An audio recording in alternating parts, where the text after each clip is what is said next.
여기 가난한 한국은 경찰서 자체가 없어서 법보다 주먹이 위인 지옥 같은 혼란 속에 빠져 있다고 주장하는 중국 명문대 학생들이 있습니다.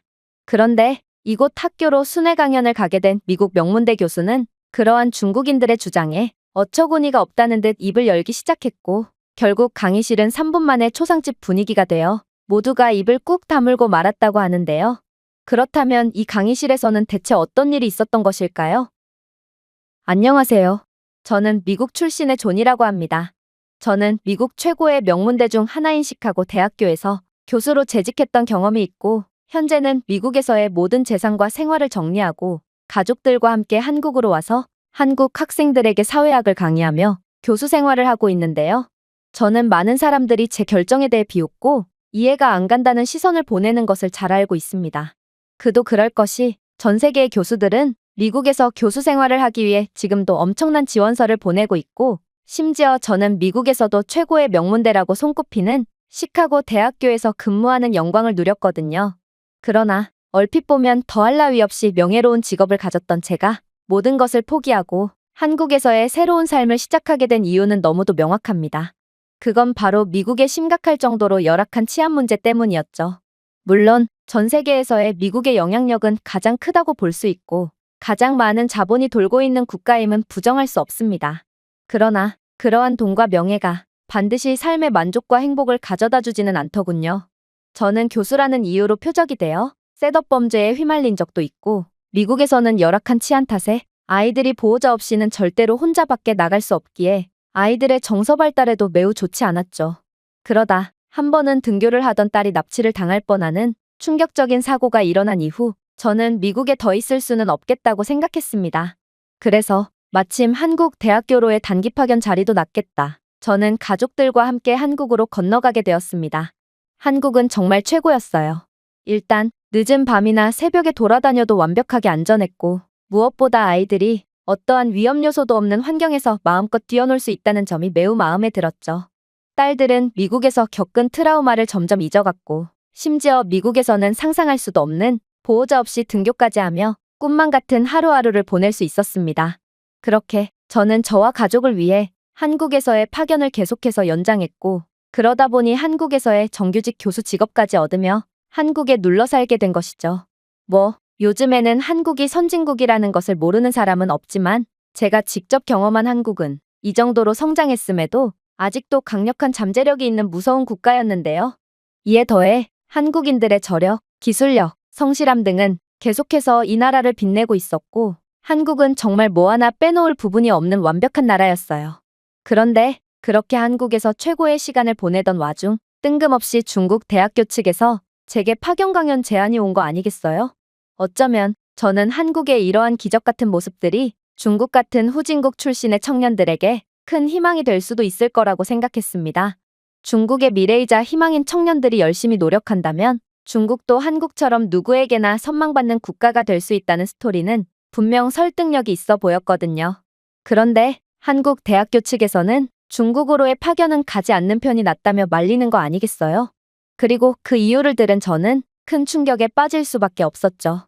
중국 대학교 측이 한국인들을 교수로 채용하거나 파견 강의 요청을 해오는 이유는 중국의 대학생들 앞에서 일부러 한국을 비방하고 망신 주기 위한 목적이라는 다소 믿기 힘든 말을 해왔거든요. 심지어 중국은 국가 차원에서 한국은 가난하고 후진국이라며 비하하는 전문적인 댓글 부대까지 운영 중이며, 이러한 날조를 통해 서로 단합해서 지금의 경제가 파탄난 최악의 자국 상황을 이겨내고 있다고 했는데요. 상황이 이러니 중국 대학교 측은 학생들에게 후진국 한국보다는 중국이 낫다는 식으로 세뇌를 하고 있고, 이를 위해 한국 출신의 교수들을 총알바지로 내세워 선동을 이어나가고 있는 거라고 했죠. 그리고 미국 대학교에서의 커리어도 있던 저는 그들에게 있어 날조에 써먹을 적임자라고 하더라고요. 이건 정말 믿기 힘들었습니다. 파견 요청을 해온 대학교는 중국 상해 소재에 중국에서도 손꼽히는 명문대학교였거든요. 그런데 어떻게 이런 수준 낮은 모습을 보일 수가 있단 말인가요? 그러나 저는 이번 파견이 오히려 제게 기회로 작용할 거라는 확신에 가까운 감정이 들었고, 그렇게 한국 대학교 측의 만류에도 중국행을 강행하게 되었습니다. 그리고 중국 대학교에서 강연을 하기 일주일 전 저는 중국에 먼저 도착했고, 중국이 대체 무슨 자신감으로 한국을 욕하는지 이해가 안 가서 중국 이곳저곳을 둘러보기로 했죠. 그렇게 중국에 대한 관찰을 끝낸 뒤 저는 중국의 명문대학교 강의를 위해 연단에 올랐습니다. 하지만 제가 영어를 통한 강의를 시작하자마자 웬 중국 학생이 벌떡 일어나더니 이내 전혀 예상치도 못한 말을 해오는 거 아니겠어요? 이봐요. 지금 중국으로 돈을 벌러 왔으면서 야만적인 영어로 강의를 하는 게 말이나 되나요? 여기에 영어를 못하는 학생들이 얼마나 많은데 이런 무례한 강의를 한단 말인가요? 그리고 중국으로 오는 속국 한국인들은 중국어를 배움으로써 마땅히 대국을 존경하고 합류하려는 태도를 보이던데 당신은 그런 작은 나라에 빌붙어서 돈을 버는 주제에 어째서 건방지게 중국어도 모른 채 중국에 강의를 올 수가 있죠? 당신은 예의도 없는 건가요? 이 말에 저는 곧바로 한국 대학교 측이 제게 해줬던 이야기가 정말이었구나를 확신하게 되었습니다.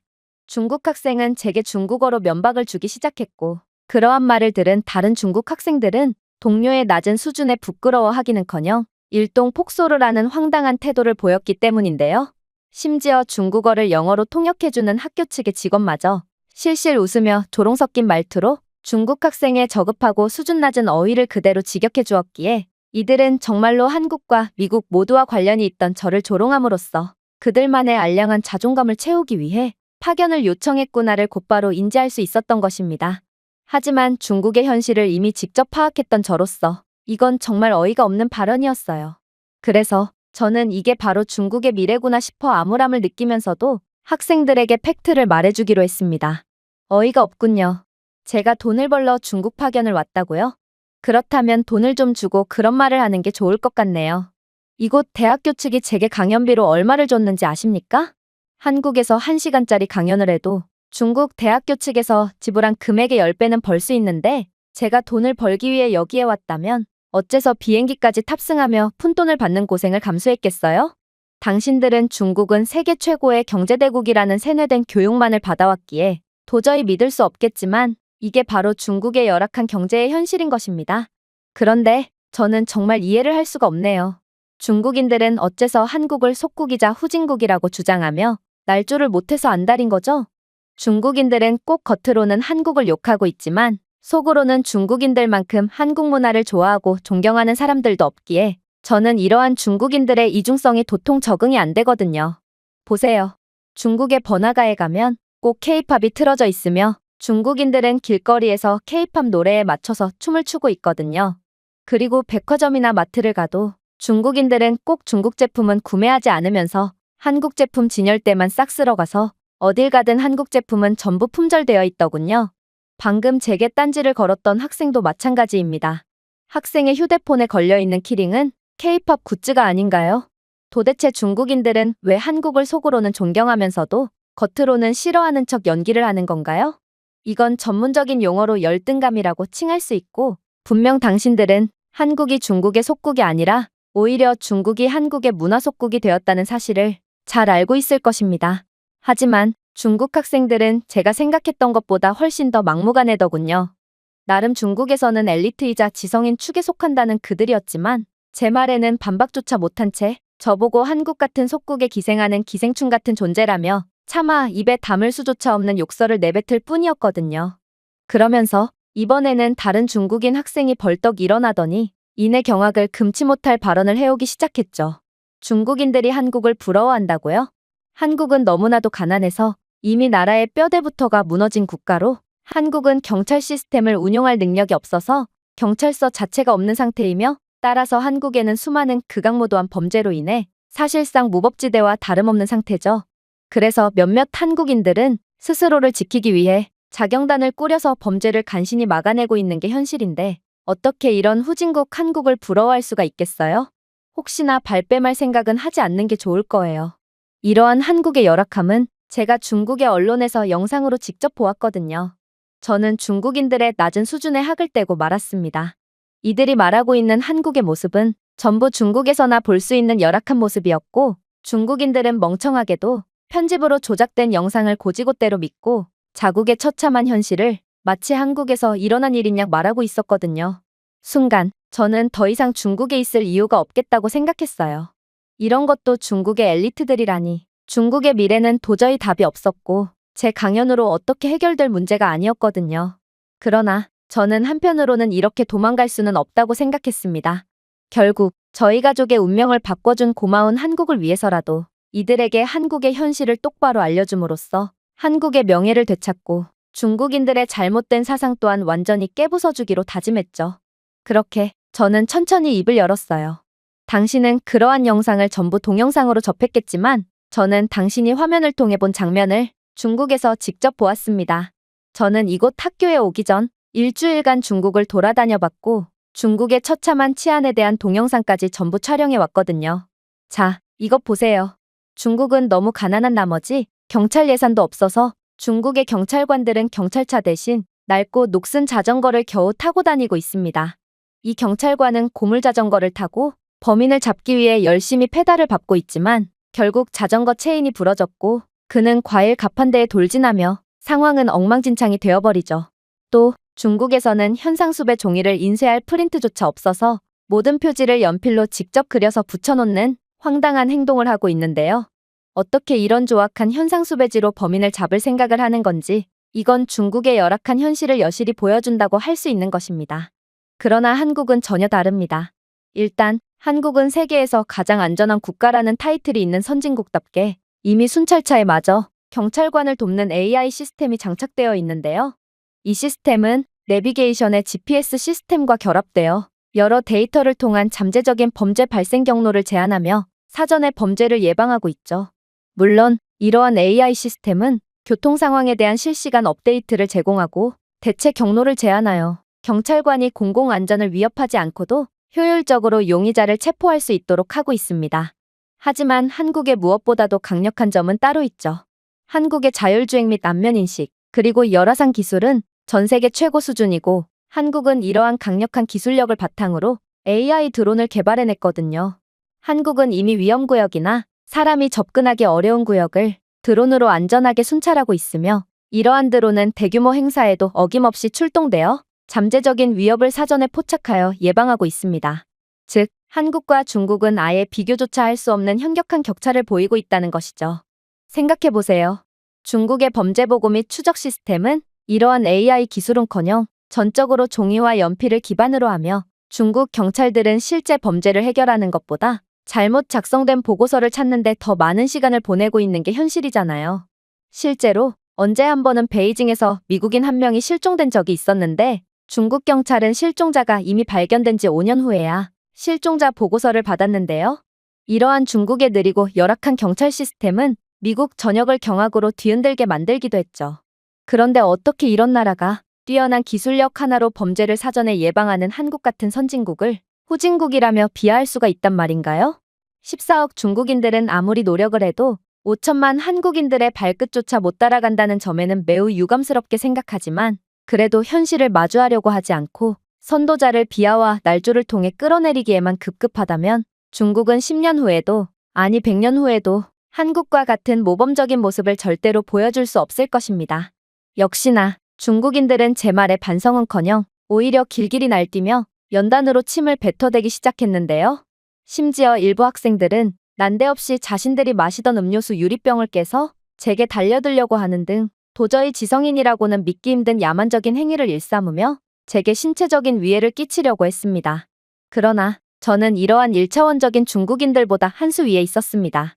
저는 진작에 바디캠을 달고 강연에 나왔고 이들이 정말로 한국에 대한 근거 없는 날조를 일삼거나 제 신변을 위협한다면 중국인들의 추악한 현실을 온 세상에 공개할 생각이었거든요.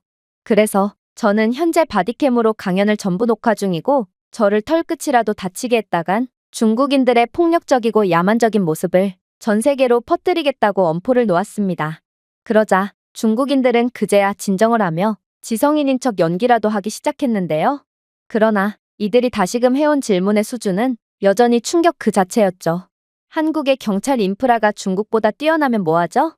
한국인들은 기본적으로 이기적인 마음씨를 갖고 있어서 위기 상황에도 절대로 뭉치지 않잖아요. 중국인들은 서로가 서로를 돕는 배려심 깊고 따뜻한 사람들이라 경찰 자체가 필요 없기 때문에 경찰에 대한 예산이 많을 필요가 없는 것입니다. 중국에서는 애초에 범죄 자체가 일어나지 않을 뿐더러 간혹 범죄가 일어나더라도 서로를 위하는 중국인들은 기꺼이 합심해서 범죄자를 자발적으로 잡기 때문에 중국에서는 뛰어난 경찰 체계가 있을 필요가 없죠. 그러나 이기적이고 남에게 피해를 입히는 것을 당연하게 생각하는 한국인들은 범죄를 당연하다는 듯 저지르며 한국에서는 이렇듯 범죄가 자주 일어나니까 최첨단 경찰 기술력을 갖출 수밖에 없는 것입니다. 즉, 경찰 인프라가 뛰어난 건 오히려 부끄러운 일이라고요. 저는 중국인들의 말도 안 되는 궤변에 질려버리고 말았습니다. 그래서 이들에게 냉혹한 현실을 일깨워 주기로 했죠. 정말 웃기는군요. 한국과 중국의 범죄율을 객관적인 통계를 통해 비교해드리겠습니다. 중국은 어림잡아도 한국의 5배 이상의 범죄율을 기록하고 있고, 특히나 중국인이 외국에서 범죄를 일으키는 비율을 포함한다면 중국의 범죄율은 한국보다 압도적으로 높습니다. 중국인들이 한국에서 일으키는 범죄만 봐도 그렇죠.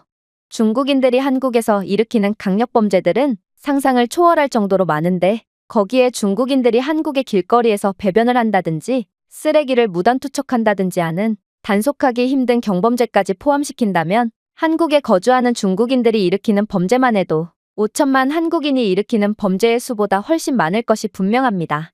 한국에는 범죄 자체가 거의 일어나지 않지만 그럼에도 이들이 최첨단 경찰 인프라를 갖춰야만 했던 이유도 이러한 중국인들의 극악무도한 범죄에 대응하기 위함인 것이죠. 그리고 중국인들끼리 서로 돕는다는 학생의 주장도 실제와는 완전히 다릅니다. 오히려 한국인들이야말로 이웃들끼리 서로를 보살피는 문화가 존재하는데요. 한국에서는 봉사단체가 자발적으로 조직되며 노인들처럼 도움이 필요한 사람들을 정기적으로 방문하고 응급 상황 동안 도움을 제공하고 있거든요. 이건 봉사라는 개념 자체가 없는 이기적인 중국인들과는 완전히 다른 면모라고 볼 수 있죠. 태풍 같은 국가적 재난 상황이 발생했을 때만 봐도 그렇습니다. 한국과 중국 모두 여름철마다 심각한 태풍 피해를 입곤 하는데 이러한 국가적인 재난 상황에 보이는 한국인들과 중국인들의 태도는 완전히 상반되거든요. 일단 한국인들은 위기의 상황 때마다 쉽게 뭉치고 단합하는 특징을 갖고 있기에 태풍이나 지진 등이 발생하면 그 어떤 나라들보다도 빠르게 자원봉사단체가 구성되고 즉시 피해를 입은 사람들에게 도움을 주곤 합니다. 한국인들은 직접 재난지역에 파견 가서 빠른 복구를 위해 땀을 흘리며 힘써주고 돈과 음식, 옷 등을 기부하며 그야말로 아낌없는 도움을 주곤 합니다. 물론 한국의 긴급 구조대와 각종 필수 인력들도 빠른 대응을 통해 피해를 최소화하곤 하지만 극심한 재난 상황마다 보이는 한국인 민간 자원봉사자들의 헌신은 전 세계의 언론에까지 보도될 정도로 유명하고 한국에서는 민간인들이 전문가들만큼이나 중요한 역할을 한다고 볼 수 있죠. 하지만 중국은 어떤가요? 이건 최근 중국에서 일어난 홍수 사건만 봐도 알 수 있습니다. 중국인들은 오히려 홍수가 난 지역으로 찾아간 다음 혼란한 상황을 틈타서 수재민들의 귀중품을 털어갔을 뿐만 아니라 구호소의 긴급 지원 물품까지 전부 훔쳐가는 장면이 포착되어 전 세계적인 공분을 샀습니다. 심지어 중국에서는 이러한 재난 상황마다 가짜 기부단체가 성행하는데 이들은 수재민들을 위한 기부금을 모금한 척을 한 뒤 그대로 기부금과 함께 자취를 감추고 있기에 중국에서는 재난으로 인해 피해를 본 사람이 구원받을 수 없습니다. 중국 정부도 예산 부족을 핑계로 그들을 버렸지만 불신의 문화가 팽배해 있는 중국에서는 아무도 남에게 도움을 베풀려고 하지 않거든요. 그런데 어떻게 중국이 한국보다 선진적인 시민의식을 가졌다고 할 수 있겠어요? 제가 시카고 대학교에서 사회학 강의를 할 때 같은 재난 상황에서 한국인들과 중국인들이 보여준 완전히 다른 행동에 대한 연구까지 진행했을 정도로 두 나라의 사람들은 비교조차 불가능한 국민성을 가졌다고 할 수 있습니다. 증거도 없이 헛소리를 일삼는 중국인들과는 달리 저는 모든 증거를 보여주면서 논리적인 주장을 펼쳤고 결국 중국인들은 꿀먹은 벙어리가 되어 아무 말도 못하고 말았는데요. 급기야 몇몇 중국인들은 한국은 부패가 심각한 후진국이라느니 사실 한국의 경찰들은 전부 중국 출신이고 중국은 경찰조차 없는 가난한 한국을 위해 경찰 인력들을 파견시켜 평화를 유지하게 도와주는 거라느니 하는 정신나간 소리를 하기 시작했어요. 저는 이러한 한심한 중국인들의 수준에 두 눈을 지그시 감을 뿐이었고 이내 현실을 말해주기 시작했습니다. 제가 봤을 때 중국인들은 여기서 공부를 할 게 아니라 드라마 각본이나 써야 할 것 같네요. 자국의 경찰 인프라조차 붕괴된 중국이 감히 어떤 나라를 도울 수가 있단 말인가요? 심지어 이곳은 상해라는 대도시임에도 어김없이 붕괴된 경찰력을 보여주고 있더군요. 이곳 학교로 걸어오면서 저는 한 무리의 사내들이 가격을 외치고 있길래 경매를 하는 건가 싶었거든요. 그러나 알고 보니 그곳은 경찰서였고 중국의 경찰들은 범죄자들의 벌금의 가격을 놓고 흥정을 하는 중이었던 것입니다. 대충 상황을 살펴보니 이들은 용의자들의 석방을 놓고 흥정을 벌였고 결국 몇 명의 용의자들은 경찰과 흥정을 마친 금액을 뇌물로 주고 풀려나오더군요. 이게 바로 중국이라는 나라의 수준인 것입니다. 하지만 한국이었으면 어땠을까요? 만약 용의자가 뇌물을 미끼로 한국 경찰과 흥정을 벌이려고 하다간 그러한 용의자는 오히려 가중처벌되고 말 게 분명합니다. 한국에서는 그 어떠한 경찰도 뇌물을 받지 않거든요. 저는 한국 경찰들을 보고 대단히 청렴하고 결백한 사람들이라고 주장하는 것은 아닙니다. 사람들은 누구나 어느 정도의 욕심은 있기 마련이니까요. 그러나 중요한 점은 한국은 경찰들이 뇌물을 받는 리스크를 감수할 만큼의 경제적으로 열악한 나라가 아니며 사회적으로도 뇌물이 통용될 만큼의 국민들의 수준이 낮은 국가도 아니라는 것입니다. 중국의 경찰은 평균 월급 30만 원으로 입에 풀칠하기도 바쁜 수준이지만 한국 경찰은 그의 10배 이상의 월급을 받거든요.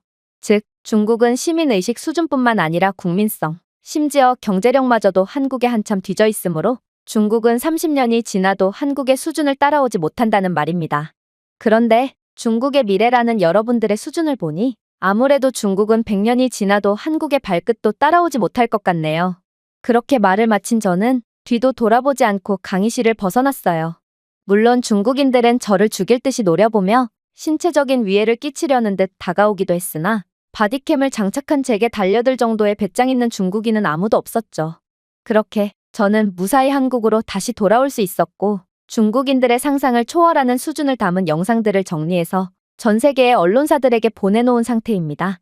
지금껏 14억의 중국인들은 한국이라는 완벽한 나라의 명성에 흠집을 내기 위해 고군분투하고 있었고 인터넷의 글로벌 커뮤니티에서 한국에 대한 터무니없는 비방글을 자주 찾아볼 수 있었던 이유도 바로 이러한 중국인들의 음침한 공작질 때문이었거든요. 아무래도 제 영상은 중국인들의 열등감에서 비롯된 날조에 완벽한 증거로 작용할 수 있을 것이고 전 세계가 한국과 중국의 진실을 알게 될 테죠. 중국인들에게 속아 한국에 대해 오해를 하게 된 전 세계인들이 제 영상을 통해 진실을 깨닫기를 바라면서 저는 저희 가족에게 기적을 선사해준 한국에 약간이나마 보답을 하게 되었다는 점에 큰 만족감을 느끼는 중이랍니다. 제가 준비해온 내용은 여기까지입니다. 끝까지 시청해주셔서 진심으로 감사드리며 여러분들의 구독과 좋아요, 알림 설정은 영상 제작에 큰 힘이 됩니다. 이상 세모튜브였습니다. 여기 한국인들은 지능지수가 낮아서 학업 능력이 매우 떨어진다고 주장하는 중국의 명문대 엘리트들이 있습니다. 그리고 이들의 그럴듯한 말에 모두가 세뇌당해 갈 때쯤 한국과 중국에서 학위를 취득했다던 미국인 교수가 나서더니 충격적인 주장을 하기 시작했고 결국 강의실은 경악의 도가니가 되어 모두가 논란 기색을 숨기지 못하고 마는데요. 그렇다면 그가 대체 어떤 주장을 했던 것일까요? 안녕하세요. 저는 미국 출신의 브렛이라고 합니다. 저는 현재 하버드 대학교의 교육대학원 교수로 재직 중인데요. 많은 사람들이 이러한 제 직업에 대해 듣고는 제가 엘리트 코스를 밟은 상류층일 거라고 생각하곤 하지만 학창시절에 저는 오히려 찢어지게 가난한 집안 출신이었습니다. 제겐 학교를 다니는 것조차 사치였고 어렸을 때부터 노동을 하며 생활비를 벌어야 했죠. 하지만 저는 꿈을 포기하지 않았습니다. 제겐 저처럼 불우한 환경에 처해 있지만 의지가 있는 사람들을 돕고 싶다는 꿈이 있었고 그 꿈을 위해 틈틈이 공부를 하며 꿈을 향해 한 발자국 나아갔거든요. 결국 저는 장학금 제도를 통해 미국 최고의 명문대학교인 하버드 대학교를 졸업할 수 있었고 어쩌다 보니 제 자랑스러운 모교에서 교수까지 하게 되는 영광을 누릴 수 있었죠. 이렇듯 밑바닥에서부터 올라온 저였기에 저는 교육의 중요성에 대해 그 누구보다 깊은 공감을 하고 있습니다. 그래서 저는 교수 생활로 바쁜 와중에도 무료 교육 강연을 다니며 어렸을 적에 저와 비슷한 처지에 놓인 아이들을 위해 멘토가 되어주고 있죠. 사실 제게 이러한 헌신이라는 교육관을 심어준 건 다소 뜬금없게도 한국이었습니다. 저는 한국에서 추가적인 학위를 받기도 했는데 제가 지금껏 봐온 한국의 학생들은 몹시 똑똑하고 유능했기에 도대체 어떻게 이 나라만 특출날 수가 있는 건가 싶어 교육자로서 호기심에 한국에 가본 것이 인연이 되었거든요. 저는 한국과 여러 학술 교류를 하며 한국의 헌신적이고 아름다운 발전사에서 많은 것을 배웠고 결국 한국 대학교로부터 학위까지 받을 수 있던 것입니다. 그래서인지 저는 학생들을 가르칠 때도 한국에 대한 예시를 많이 들곤 했어요. 한국 어른들의 헌신적인 교육과는 각박한 현대사회를 살아가는 저희가 반드시 존경하고 배워야 할 부분이었거든요. 그리고 이러한 제 강의는 학생들로부터 많은 찬사를 이끌어내곤 했습니다. 그러던 와중 최근에 저는 꽤나 충격적인 경험을 하게 되었는데요. 그건 바로 교육학 수업 때였는데 그날도 어김없이 제가 한국에서 배웠던 한국인들의 교육 철학에 대해 설명하며 헌신과 진심의 중요성을 강의하던 와중 웬 중국인 학생들이 충격적인 말을 해오기 시작했거든요. 글쎄요, 저는 교수님의 강의에 동의하지 못하겠는데요. 한국은 가난한 국가로 현재 심각한 경제 위기로 인해 학교 등의 교육기관들이 전부 폐쇄되었다고 해요. 교육은 한 국가의 기반이자 미래라고도 볼 수 있는데 위기의 순간 교육을 가장 먼저 포기하는 한국을 보고 어떻게 희생과 헌신을 배울 수가 있단 말인가요? 그나마 희소식이라면 한국은 사실상 중국의 경제에 종속되어 있는 국가로 중국은 그러한 한국을 가엾게 여기며 도와주고 있다는 것입니다. 현재 중국의 자원봉사자들은 한국에 임시학교를 세워 중국어와 수학 등의 과목을 가르쳐주고 있으며 이런 모습을 보면 중국인들이야말로 진정한 희생의 정신을 보여주고 있다고 볼 수 있죠. 중국의 경우 일본의 침략 때문에 모든 것을 빼앗긴 와중에도 교육을 게을리하지 않았고 이건 일본군이 쳐들어오자마자 모든 것을 포기하고 숨어버린 겁쟁이 한국인들과는 완전히 구분되는 특징이라고 할 수 있습니다. 그의 어처구니 없는 주장에 저는 어이가 없음을 넘어 황당함까지 느끼게 되었습니다. 그의 말은 시작부터 끝까지 전부 틀린 이야기뿐이었고 저는 마치 50년 동안 문명과 단절된 채 살던 원시인을 만난 것 같은 갑갑함마저 느꼈거든요. 또한 이런 말도 안 되는 사상을 가지고 있는 중국인이 교육자가 된다면 그의 밑에서 가르침을 받을 학생들은 얼마나 큰 피해를 볼지 감도 안 가서 큰 두려움을 느끼기도 했죠. 하지만 중국 학생의 전혀 근거 없는 발언에도 주위의 중국인 학생들은 박수와 환호를 보내며 그의 주장에 힘을 실어주는 거 아니겠어요? 심지어 중국 출신의 학생들 수는 거의 미국 학생들과 견줄 정도로 많았기에 저는 날조로 여론몰이를 하는 중국인들의 수작질에 소름이 돋아 사실을 정확하게 말해주기로 했습니다. 중국이 일본의 침략에도 불구하고 교육을 계속하며 저항했다니 이건 완벽한 역사 왜곡입니다. 그렇다면 중국은 어째서 교육을 계속 이어나갔다는 아무런 증거를 가지고 있지 않은 건가요? 오히려 당시 일본이 남긴 기록을 보면 중국은 엄청난 인구를 가졌음에도 불구하고 단합도 안 되고 겁이 너무 많아서 일본어만 들렸다 하면 국민들을 지켜야 할 군인들조차 숨기 바빴다고 합니다. 군인조차 도망가는 게 현실이니 당연히 교육 따위는 엄두조차 못 냈죠. 실제로 당시의 중국은 공포에 질려 가장 먼저 젊은 세대의 교육부터 포기했고 결국 당시의 중국의 문맹률은 세계 최고 수준이었다고 합니다. 그리고 이러한 교육을 받지 못한 세대는 차후에도 중국 경제에 어떠한 영향도 끼치지 못해서 중국은 일본의 지배에서 벗어난 이후에도 경제 성장률은 계속해서 곤두박질치기만 했다고 하죠. 희생이란 것은 눈 씻고 찾아볼 수 없었던 중국의 처참한 결과인 것입니다. 하지만 한국의 경우는 완전히 다릅니다. 한국은 일제강점기 이후 한국 전쟁까지 거치는 그야말로 다른 나라였다면 아예 국가 소멸에까지 이를 수 있는 최악의 상황을 맞이했거든요. 그러나 한국은 이러한 위기가 지나가자마자 곧바로 엄청난 경제 성장률을 보이며 지속적인 성장을 이어나갔습니다. 도대체 어떻게 그럴 수 있었을까요? 그건 한국은 중국과는 달리 어떠한 역경과 핍박 속에서도 미래 세대를 위한 희생을 아끼지 않았고 당장 먹을 것이 없더라도 자식 교육만큼은 절대로 등한시하지 않았기 때문입니다. 생각해보세요. 한국은 중국보다도 훨씬 작은 나라고 지리적으로도 일본과 더욱 인접해 있습니다. 그 말은 한국은 일본의 끔찍한 침탈에 직접적으로 노출되었다는 말이죠. 실제로 일본 정부는 한국의 문화와 언어를 억압하기 위한 가혹한 정책들을 시행했습니다. 한국의 학교들은 강제로 문을 닫아야만 했고 한국어를 말하는 것은 금지되었습니다. 그러나 한국인들은 겁쟁이 중국인들과는 완전히 다른 사람들이었습니다. 이러한 일본의 억압적인 조치들에 저항하여 한국의 성인들은 미래 세대를 책임져야 할 아이들에게 한국어와 역사, 그리고 문화를 가르치기 위해 비밀학교를 설립했거든요. 이러한 비밀 수업은 종종 발각되는 것을 피하기 위해 집, 사찰, 그리고 멀리 떨어진 외딴 장소에서 열리곤 했죠. 당연히 이러한 비밀학교는 적발이 됨과 동시에 책임자들은 강력하고도 잔인한 처벌을 피해갈 수 없었습니다. 하지만 놀랍게도 한국에서의 이러한 비밀학교는 오히려 날이 갈수록 그 숫자가 늘어만 갔고 결국 이러한 비밀학교들은 한국의 정체성과 문화를 보존하는 데 중요한 역할을 했습니다. 목숨을 걸어야 하는 위험에도 불구하고 한국의 선생님들과 부모님들, 즉 어른들은 젊은 세대들이 그들의 유산에 대해 배우고 동화에 저항할 수 있도록 보장했던 것이죠.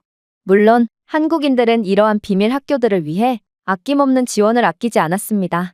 돈과 음식, 그리고 안전한 장소와 같이 한국인들은 당장 힘들매도 미래를 위해 기꺼이 지갑을 열었고, 심지어 해외에서 노동을 하는 한국인들마저 본국으로 외화를 송금하며 미래 세대를 위한 지원을 아끼지 않았죠. 분명 한국과 중국은 똑같이 일제의 침략을 겪었음에도 이에 대한 양국의 대응은 완전히 달랐고 그에 대한 결과도 달랐다는 것입니다. 중국을 좀 보세요. 실제로 당시 일본이 해외로 강제로 파견 보낸 탓에 중국을 떠나 있는 중국인들의 수도 상당히 많았습니다. 그러나 이러한 해외 거주 중국인들이 중국의 독립이나 교육을 위해 자금을 보태줬다는 증거는 어디에도 없고, 애초에 중국이 스스로 일본에 대한 독립운동을 벌였다는 증거 또한 전무합니다. 그야말로 중국은 도망가고 숨기에만 바빴고 미래 세대를 위한 희생과 헌신은커녕 자신들만 살아남기 바빴다는 것이죠. 하지만 한국 어른들의 피와 땀으로 이루어진 교육을 받은 한국의 미래 세대들은 결국 훗날 독립운동의 중심이 되었고, 일제로부터의 해방 이후에도 한국의 발전을 이끄는 원동력이 되며 어른들의 헌신에 대한 보답을 할 수 있었습니다.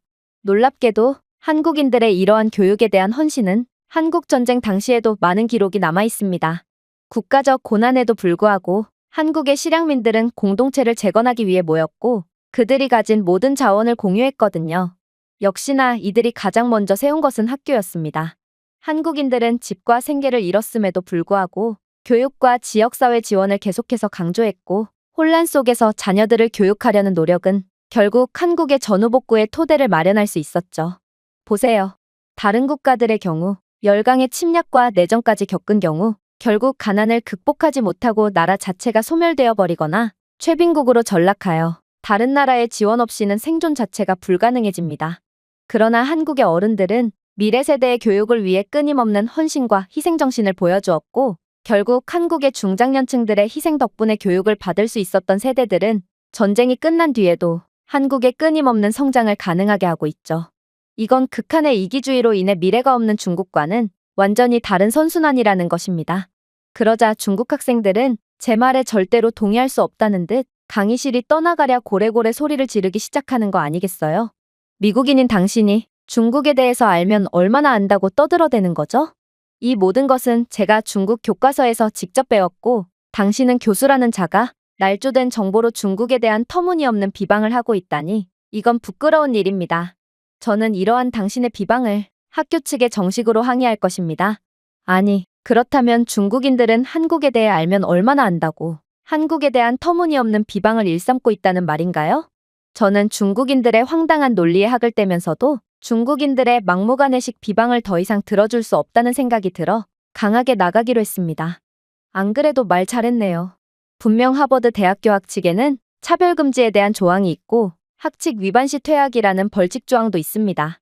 그럼에도 학생은 뜬금없이 한국을 걸고 넘어지며 한국에 대한 선동을 시도했죠.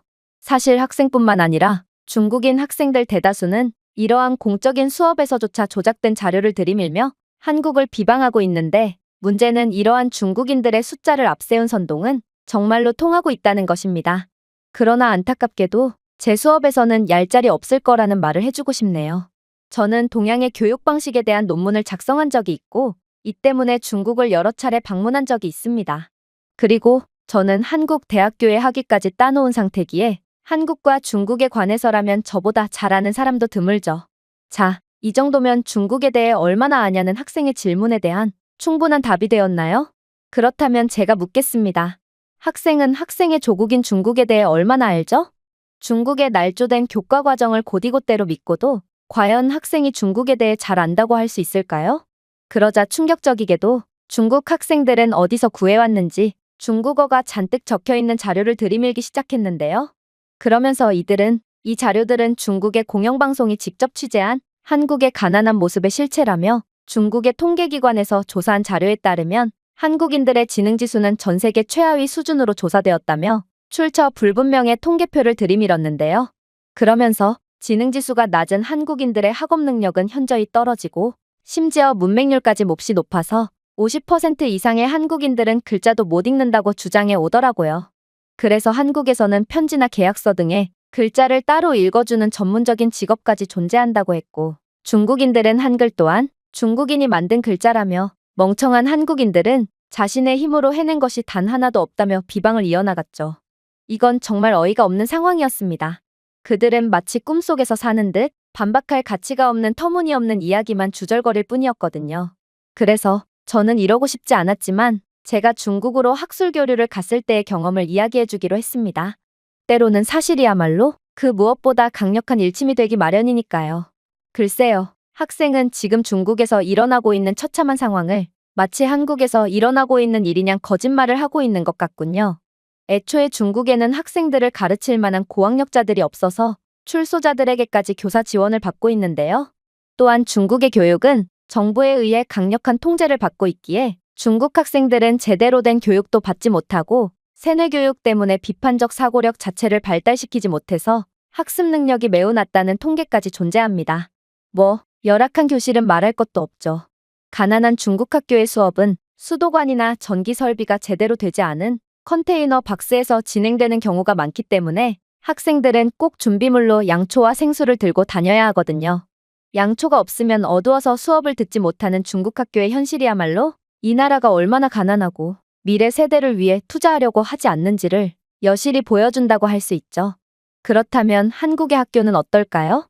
일단 한국은 선진국답게 한국에서 교사가 되려면 반드시 대학교 학사학위가 필요할 뿐만 아니라 외국인 원어민 교사의 경우에도 반드시 대학교 이상의 학사학위가 있어야 하는 매우 까다로운 자격 요건이 필요합니다.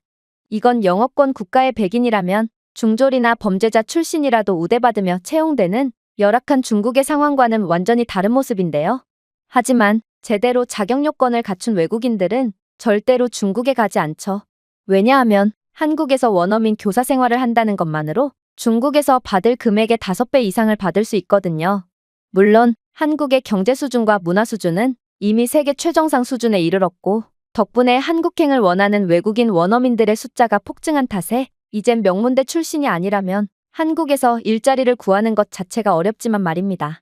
물론 한국 학교의 시설의 경우에도 촛불을 켜며 시력과 공부를 맞바꾸는 중국과는 완전히 수준 차이가 나는 상황입니다. 한국 학교는 이미 스마트보드, 태블릿, 가상현실 및 AI 기반 학습 플랫폼을 포함한 최신 교육 기술을 갖추고 있거든요. 이러한 기술은 학습을 보다 상호작용적이고 개인화된 것으로 만들어 학생들이 복잡한 정보를 보다 효과적으로 이해하고 유지할 수 있도록 해주죠. 하지만 한국의 가장 무서운 점은 따로 있습니다. 연구에 따르면 유전적 요인이 인지능력과 IQ 수준에 강력한 영향을 미친다고 하는데요. 그런데 한국은 전 세계 IQ 순위 1위에 달하는 국가로 이러한 엄청난 유전자는 안 그래도 선진적인 교육 인프라를 가진 한국의 환경과 강력한 시너지 효과를 일으켜 한국인들을 범접할 수조차 없는 존재로 만들고 있거든요. 실제로 통계에 따르면 한국은 지능지수 면에서 전 세계 1위를 기록하고 있지만 중국은 기껏해야 전 세계 평균을 웃도는 수준인데요. 자신의 개인적인 안녕을 위해 미래 세대를 등한시하는 이기적인 중국인들의 모습을 고려해본다면 이것도 나름 선방한 결과지만 아무튼 한국과 중국은 비교하는 것 자체가 민망한 수준이라는 것입니다. 또한 저는 중국 학생들의 한글이 중국의 문자라는 근거가 전혀 없는 말에는 대답조차 하지 않겠습니다. 그렇게 따지면 시진핑은 사실 인도 사람이라고 말한다면 그게 사실이 되는 건가요? 중국인들은 꼭 객관적인 증거도 없이 우겨대는 경향이 있던데 그러한 날조야말로 학생이 말한 차별적 언행이라고 볼 수 있는 것입니다. 그러자 뒤에서 조용히 동조만 하던 중국인들까지 모조리 합세해서 그러면 먹고 살기도 힘든데 구태여 학교를 짓고 미래 세대를 위해 헌신을 해야 하냐며 한국인들은 능력이 없으니 남에게 의존만 하는 거라며 고래고래 소리를 질러댔는데요. 그들의 5분이 넘게 지속된 아우성에 결국 수업은 일시적으로 중단되어 버렸고 저는 중국 학생들이 쉰 목소리로 골골댈 때 겨우 입을 다시 열 수 있었습니다. 중국은 역사적으로 봤을 때도 교육 수준이 낮았고 이건 아무리 부모 자식 간의 관계더라도 절대로 희생하려 하지 않는 중국인들의 계산적인 특징 때문입니다. 안타깝게도 그러한 악순환은 계속 답습되어 내려오며 중국의 미래를 어둡게 만들고 있죠. 지금만 봐도 중국의 교육 수준은 일본의 침략 이후와 별 차이가 없거든요. 그때와 지금이나 똑같이 문맹률 세계 최고의 제대로 된 교육을 받지 못한 미래 세대가 유의미한 성과를 내지 못하고 있기에 중국은 아직도 개발도상국에 머물러 있는 것이죠. 생각해보세요. 중국에서는 아이들을 교육해야 할 학교에서조차 아이들에게 강제노동을 시키고 있습니다. 중국 학교에서는 아직까지도 교사가 학부모로부터 뒷돈을 받아 챙기고 있으며 이러한 상납금을 내지 못한 자녀들은 학교에서 수업을 받는 대신 마늘이나 양파를 까는 등의 강제노동에 동원되고 있습니다. 실제로 이러한 중국의 학생 강제노동에 대한 증거는 상당히 많고 오죽했으면 중국 학생들은 강제노동에 동원되느라 손톱이 아예 없는 경우도 비일비재하다고 하죠. 이러한 아이들의 심리적인 스트레스는 기억력, 주의력, 문제해결력 등 인지기능에 영향을 미쳐 학습 능력을 더욱 저하시키고 있고 이건 중국인들의 평균 IQ가 계속해서 낮아지는 주범이라고 볼 수 있는 것입니다. 그러나 한국은 전혀 다릅니다. 앞서 말했듯 한국인들은 전 세계에서 가장 지능지수가 높은 민족이지만 이들은 다양한 노력을 통해 자신들의 유전의 한계를 극복하고 있거든요.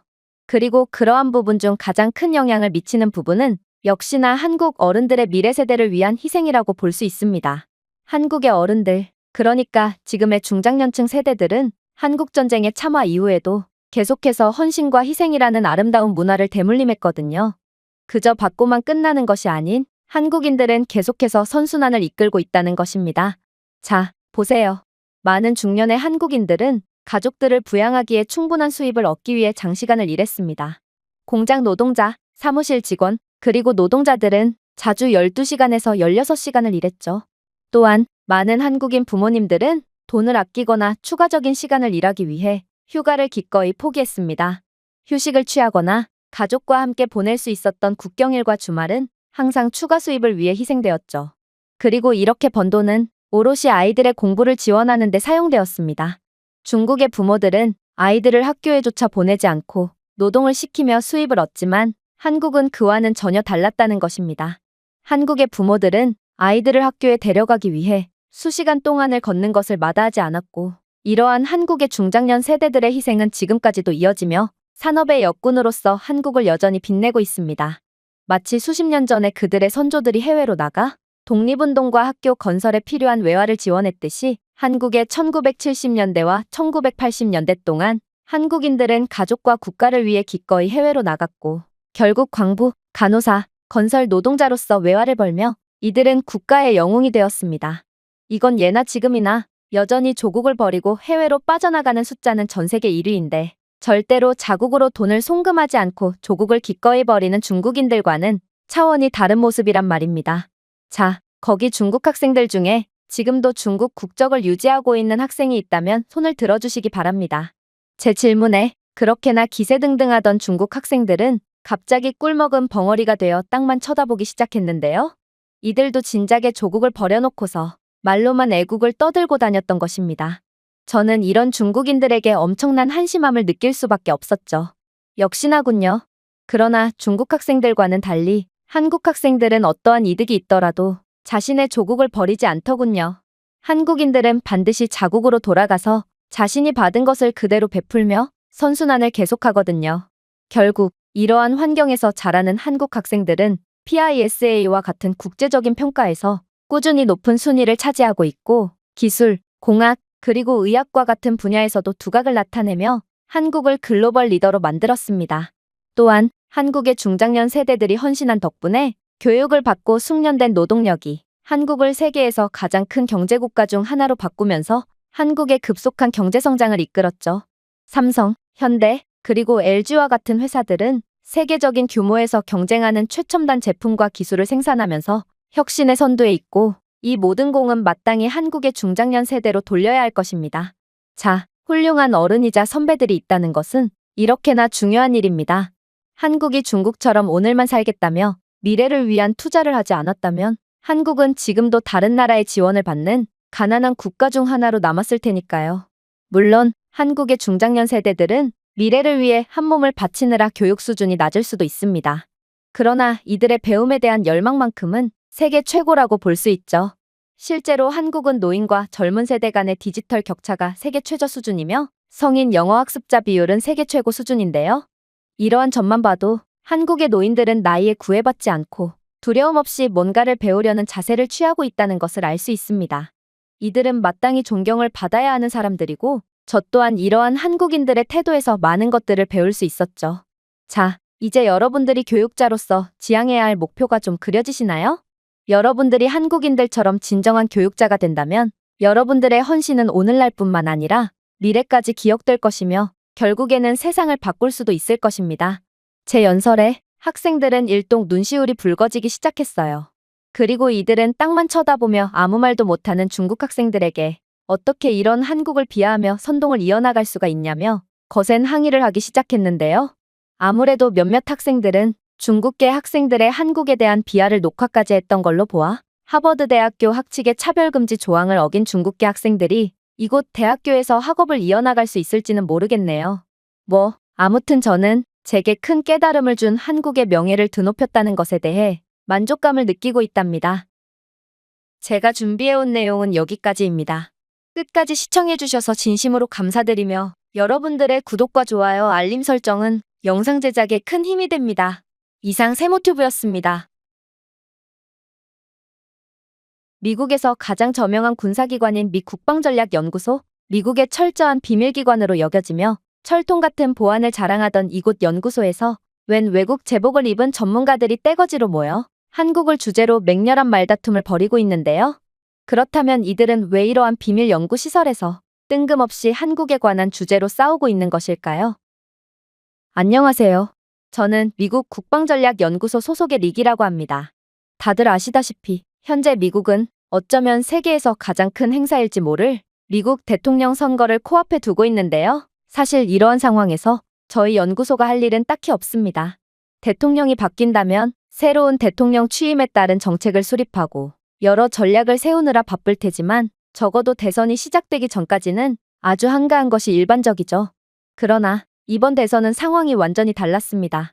갑자기 조 바이든 미국 대통령이 후보직을 사임하게 되었고 이에 따라 트럼프 후보가 대통령에 당선될 가능성이 매우 높아졌거든요. 어쩌면 이 모든 상황들은 이미 예견된 일이었을 수도 있습니다. 바이든 대통령은 연설 중에 갑자기 문맥에 맞지 않은 말을 한다던가 발음이 도저히 알아들을 수가 없다던가 하는 전형적인 노화의 증상을 보였고 결국 그의 인지 능력에 대한 의문 탓에 지지율이 대폭적으로 하락하고 말았거든요. 설상가상으로 트럼프 후보는 연설 중에 저격을 당하는 충격적인 사고를 겪게 되었지만 천운이 따라 총알이 그저 스쳐가는 데 그쳤을 뿐더러 리더로서의 용감하고 투쟁심 있는 모습까지 보여주었기에 유권자들의 민심은 트럼프 후보 쪽으로 완전히 돌아갔거든요.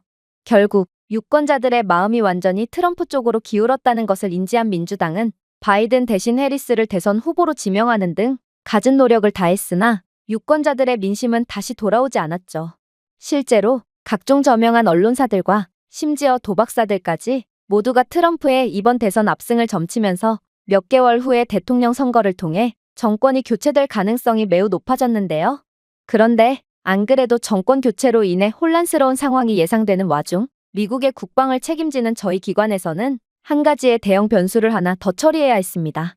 그건 바로 트럼프는 자신이 대통령에 당선될 경우 한국의 핵무기 개발을 허용하겠다는 강력한 주장을 했고 저희는 이를 위해 관련된 여러 선진국들과 한국의 핵무기 허용에 관한 사전회의를 진행해야 했기 때문입니다.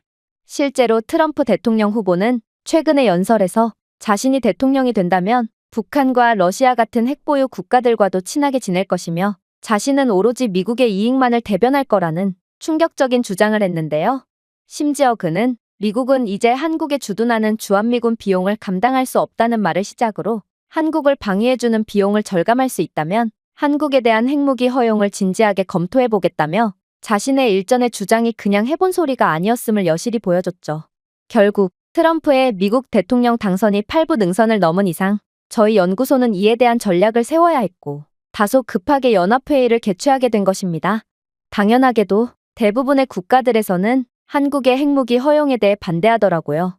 핵무기를 이미 보유한 국가들 입장에서는 새로운 핵보유국이 탄생한다면 자신들의 강력한 무기의 가치가 약해지기 때문에 한국의 핵무장을 달가워하지 않았고 그 외에 다른 국가들 입장에서는 한국의 핵무장을 허용할 거면 자신들의 국가도 핵무장을 허용해 달라며 떼를 썼거든요. 이들은 북한과 중국, 러시아라는 통제불능의 국가들에 둘러싸여 있는 한국의 입장을 전혀 고려하지 않았고 그저 자국의 이익만을 대변하기 위해 이 자리에 나온 모양이었습니다.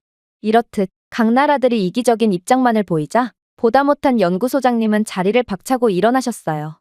여러분들은 각 나라를 대표해서 회의에 참석하셨겠지만 그와 동시에 전 세계의 평화를 대변하고자 이 자리에 모였다는 것을 잊으면 안 됩니다. 보세요. 북한은 계속해서 예측할 수 없는 행동을 통해 한국에 직접적인 위협을 끼치고 있습니다. 중국도 마찬가지죠. 중국은 남중국해에서의 공격적인 움직임을 펼치고 있고 대만을 비롯한 주변국들에 대한 지배하욕을 거침없이 드러내는 중이죠. 러시아는 또 어떻고요? 러시아는 이미 우크라이나를 침공함으로써 세계 평화의 기틀을 깨버린 국가입니다. 여러분들이 자국의 이익만을 챙기려는 이기적인 행동을 일삼을수록 이 통제불능의 국가들은 결국 여러분들의 목을 조일 거라는 말입니다.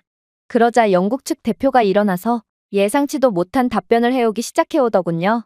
글쎄요. 저도 한국이 핵무기를 가져야 할 당위성은 충분히 갖췄다고 생각합니다. 일단 한국은 핵 확산 금지 조약을 모범적으로 지킨 국가기도 하고 다른 나라들을 침략한 이력도 없죠. 즉, 한국이 핵 무기를 가진다고 해도 이들이 이를 빌미로 다른 국가들을 협박하거나 악용할 가능성은 없다는 것입니다. 그럼에도 저는 한국의 핵무장을 반대합니다. 왜냐하면 한국이 최근에야 선진국으로 인정받게 되긴 했지만 이 나라가 핵무장을 할 만큼의 능력을 가지고 있느냐와 그러한 무기를 감당할 만큼 충분히 강하냐를 따지고 볼 때 그건 아직 아니라고 생각되거든요. 한국은 핵개발 승인과 동시에 핵무기뿐만 아니라 핵잠수함까지 개발하여 자신들의 영해에 배치해둘 텐데 그러한 핵잠수함이 기술력 부족으로 인해 박살이 나거나 혹은 중국 해군에 의해 빼앗기면 그때는 어떻게 감당을 한단 말입니까? 한국이 핵무장 국가로 인정받기 위해서는 자신들의 전투력을 국제사회에 더욱 인정받고 실전성을 갖춘 강대국임을 증명해야 합니다. 영국의 군사 전문가의 발언에 다른 모든 전문가들은 마치 가려웠던 곳을 누군가 대신 긁어준 것처럼 흡족해하는 표정을 짓고 있었는데요. 아무래도 한국의 핵무장은 자신들의 국가의 이익이 될 구석이 하나도 없기 때문에 이들은 한국의 국력은 인정하면서도 핵무장만큼은 절대로 용납할 수 없다는 듯한 태도를 취하는 것 같았습니다. 그러나 저희 연구소 입장에서 할 수 있는 건 아무것도 없었어요. 이들이 이기적인 태도를 취한다고 해도 결국 하나의 존중받아야 할 의견이었거든요. 그런데 그때 프랑스 대표가 벌떡 일어나더니 이내 경악을 금치 못할 이야기를 해오기 시작하는 거 아니겠어요? 글쎄요. 제 생각은 조금 다릅니다. 솔직히 말씀드리겠습니다. 여기 계신 모든 분들의 입장과 같이 프랑스 또한 한국의 핵무장이 허용된다고 해서 좋을 점이 단 하나도 없습니다. 그러나 저는 프랑스의 대표 이전에 평화를 지켜야 할 군인 출신이고 또 그 전에 지구를 살아가는 한 명의 세계 시민입니다. 그래서 저는 한국의 핵무장의 당위성에 대해 그저 모른 척만 할 수 있을 수는 없을 것 같군요. 영국 출신의 전문가께서는 분명 한국이 실전에서 더욱 좋은 모습을 보여줘야 한다고 말씀하셨습니다. 그러면서 한국은 아직 핵무기를 감당할 국가가 아니라고 주장했죠. 그러나 저는 프랑스 군사전략실장으로서 불과 얼마 전까지만 해도 해군 특수부대에서 주요 작전을 맡아 직접 지휘했습니다. 그리고 이때 저는 유엔 연합군 소속으로 한국군을 처음 만나게 되었죠.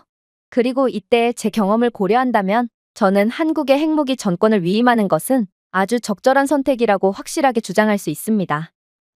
여러분들은 책상에 앉아서 펜대나 굴려대니 실전에 대해서는 아무것도 모르시겠지만 중국발 전염병이 창궐한 이후 현재 주요 바다에서의 해적질은 급증한 상태거든요.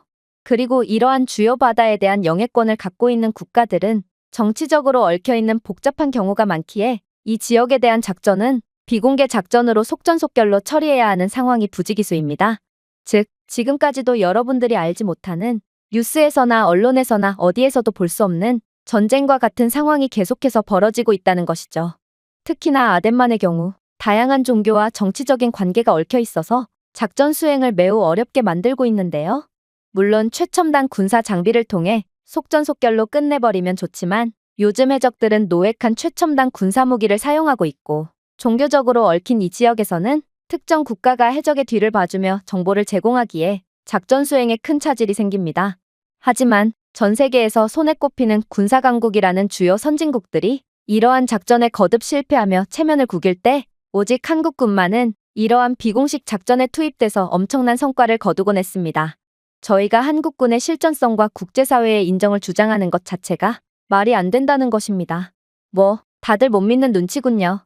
그렇다면 제가 불과 1년 전에 수행했던 작전에 대해 말씀드리겠습니다. 현재도 그렇지만 당시의 아덴만의 상황은 매우 복잡했어요. 다양한 파벌들이 권력을 차지하기 위해 경쟁하는 등 그곳 주변 지역의 정치 지형은 상당히 불안정한 상태였죠. 세간의 이목을 끄는 군사작전은 인근 국가들을 불안정하게 만들고 무장 단체들의 보복 행동을 유발할 수 있기에 모든 작전들은 신중에 신중을 기해야 하는 아주 난이도 높은 작전이었죠. 사실 한국도 그렇지만 프랑스 또한 이 지역의 몇몇 국가들과 섬세한 외교적인 협상에 참여하고 있었습니다. 공공 군사적인 개입은 이러한 협상을 위태롭게 할 수 있고 긴장된 관계와 잠재적인 외교적 실수의 결과로 이어질 수 있었죠. 하지만 한국군은 대체 무슨 자신감이었는지 자신들의 실력으로는 해적 무리들을 단숨에 소탕하고 인질들도 전원 구출할 수 있다고 주장해 오는 거 아니겠어요? 솔직히 이러한 한국군의 황당한 태도에 저희 프랑스군은 자존심이 상할 대로 상해버렸습니다. 왜냐하면 저희 프랑스군은 이미 인질 구출 작전에 한번 투입되었는데 결국 실패하고 말았거든요. 저희의 임무는 외교적인 협정을 복잡하게 하거나 무효화시키지 않게 하기 위해 국제적인 조사와 언론의 관심을 끄는 것을 피하는 신중한 작전을 강조했는데요. 하지만 그렇게나 자랑하던 저희의 최첨단 군사 장비들과 준비해온 작전들은 일개 해적들에게조차 전부 다 읽히고 말았죠. 왜냐하면 해적들은 분명 더 넓은 테러 네트워크와 심지어 근처에 지리적으로 인접해 있는 특정 국가들과도 관련이 있었거든요. 그러지 않고서야 일개 해적들이 잘 훈련된 프랑스 특수부대에 대응하여 그들의 작전을 자꾸만 수정할 수 있을 리가 없었습니다. 또한 해적들은 인질방패를 삼으며 저희의 공격을 저지하는 인간이길 포기한 전술까지 들고 나왔기에 저희는 도통 작전을 성공으로 이끌 수가 없던 것이죠. 하지만 작전 실패의 대가는 몹시도 컸습니다. 작전 실패는 곧 더 이상의 기습 작전이 불가능하다는 뜻이었고 적들의 경계가 더욱 삼엄해졌다는 뜻이기 때문이죠. 그런데 이런 최악의 상황에서 한국군이 모든 상황을 바로잡아 놓겠다니 저희가 코웃음을 쳤던 것도 어찌 보면 당연했던 것이죠. 몇몇 동료들은 지원군이라고 온 게 한국군이라니 이런 것도 같은 유엔 군이라고 할 수 있냐며 대놓고 한국군을 비웃었는데요. 그도 그럴 것이 프랑스군은 전 세계 여러 분쟁 지역을 다니며 실전 감각이라도 있지만 도대체 한국군은 무슨 강점이 있는지도 몰랐고 심지어 저희는 프랑스 외인부대로 지원하는 중국인 병사들의 나약한 모습을 통해 동양인들을 전부 다 약한 존재라고 인식하던 차였거든요. 하지만 그렇게 미군 측과 작전회의를 하고 온 한국군은 정말로 작전권을 양도받고 저희 대신 임무에 투입되기로 결정된 거 아니겠어요? 심지어 납포된 배의 구조상 몇몇 인질들은 도저히 구출할 수가 없는 상황이었음에도 한국군은 모든 인질을 구출할 수 있다며 허세를 부리더라고요. 저는 이 결정이 미쳤다고 생각했고 한국군의 독자적인 판단을 절대로 신뢰할 수 없었습니다. 그래서 저희는 협상을 하기로 했죠. 그건 바로 제가 대표로 한국군과 함께 작전을 수행하기로 한 것인데요. 물론 제 진짜 계획은 이들이 작전 수행을 절대로 못하도록 하는 거였습니다. 이들이 작전에 돌입할 수 없도록 시간만 계속해서 끌다가 결국 프랑스군이 작전을 마무리 짓자는 생각뿐이었죠. 그러나 한국군은 본격적인 작전에 투입되자마자 놀라운 모습을 보이기 시작하더라고요. 일단 한국군은 고해상도 영상과 실시간 데이터 전송을 갖춘 첨단 고고도 무인 드론을 활용하여 해적의 위치와 그들이 납포한 선박의 취약성을 신속하게 파악했습니다. 또한 한국의 구축함은 주변의 모든 해상 및 공중 움직임을 추적하는 포괄적인 상황 인식을 가능하게 했고 무엇보다도 스텔스 기술과 첨단 레이더 시스템을 갖춰서 해적들에게 발각되지 않고 최적의 위치로 기동하기 시작했죠. 이건 정말 놀라웠습니다. 프랑스 구축함 또한 스텔스 기능이 탑재되어 있었지만 특정 국가의 지원을 받는 해적들은 이러한 스텔스함을 레이더를 통해 인식하고 곧바로 도망가 버렸거든요.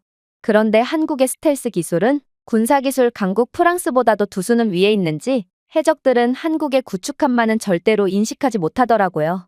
결국 한국 구축함은 모든 유엔군의 전투함 중에서도 가장 가까이 해적들에게 접근할 수 있었습니다. 그리고 밤을 틈타 한국의 특수부대 팀들은 단단한 선체를 가진 공기 주입식 보트를 통해 조용히 납포된 선박에 접근했는데요. 그 와중에 적외선과 야간 투시경 기능을 갖춘 한국의 헬기는 공중감시 및 지원을 제공하여 특공대에 중요한 정보를 전달하더군요. 이건 정말 말도 안 되는 모습이었습니다. 프랑스군은 매 작전 시마다 의사결정을 지연시키는 답답한 관료적 절차를 거쳐야 하기에 이러한 신속한 모습을 보여줄 수가 없거든요. 프랑스군은 매 작전 시마다 여러 단계의 명령과 다양한 국제 및 국가기관의 승인이 필요하고 결국 시스템적인 지연이 불가피하죠. 그러나 다른 다국적군의 번거롭고 관료적인 구조와 달리 한국 해군은 간소화된 지휘 아래 운영되고 있었어요. 이들은 긴급작전 시 독자적으로 신속한 결정을 내릴 수 있는 권한을 가졌는데 이것은 여러 단계의 승인을 기다리지 않고 신속한 조치를 가능하게 했습니다. 결국 이러한 놀라운 기술력과 시스템을 바탕으로 한국 특수부대팀들은 기적을 보여주기 시작했죠. 이들은 선박에 접근한 뒤 동시다발적인 공격을 감행했거든요. 섬광탄과 연막탄은 해적들을 효과적으로 무력화시켰고 인질들에 대한 이목을 다른 곳으로 돌렸습니다. 그리고 엄격한 훈련과 뛰어난 전술 기술을 가진 한국 특공대원들은 해적들을 빠르게 제압하기 시작했죠. 해적들은 제대로 된 방어를 조직할 틈도 없이 쓸려나가기 시작했고 특히나 납포된 선박 주위를 돌면서 경계를 하던 해적 무리들은 교전이 시작되자마자 한국군의 드론 공격으로 인해 완전히 무력화되어 버렸기에 선박 안에 있던 해적들은 도움을 받지도 못한 채 순식간에 제압당해 버렸습니다. 정말로 프랑스군이 어떠한 노력을 해도 실패했던 작전은 한국군 투입 하루 만에 완벽하게 성공해버렸고 인질들은 단 한 명의 사망자 없이 몇 분 만에 구출되어 안전한 곳으로 옮겨졌습니다. 프랑스는 유럽연합 소속으로 매 훈련 및 작전 시마다 다른 연합국들과의 합동작전에 의지하곤 했고 결국 이러한 다른 동맹국들의 정보와 기술 그리고 무기에 대한 의지와 다국적 지휘구조는 프랑스군 독자적인 실제작전 수행 시 엄청난 지연과 복잡만을 초래할 뿐이었죠. 하지만 한국군은 전혀 달랐습니다. 일단 한국군의 모든 무기는 자체 개발된 무기였고 지휘구조 또한 독립적이고 합리적이었습니다. 심지어 북한과의 독자적인 대치 상황 때문인지 한국군의 실전성은 타의 추종을 불허했죠.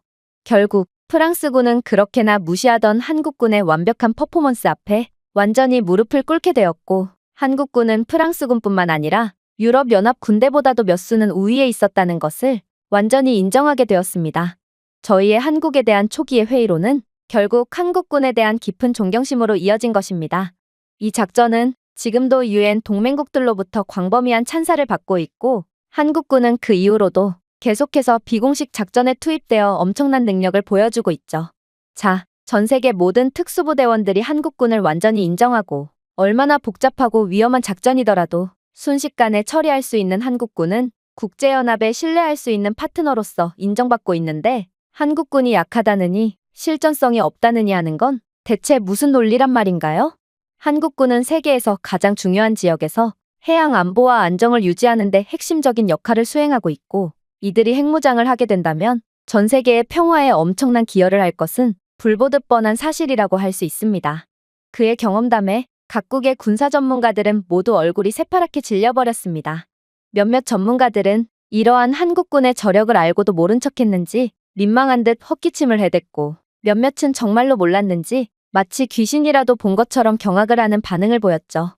그리고 이렇듯 분위기가 반전되자 연구소장님은 충격적인 주장을 덧붙이기 시작했어요.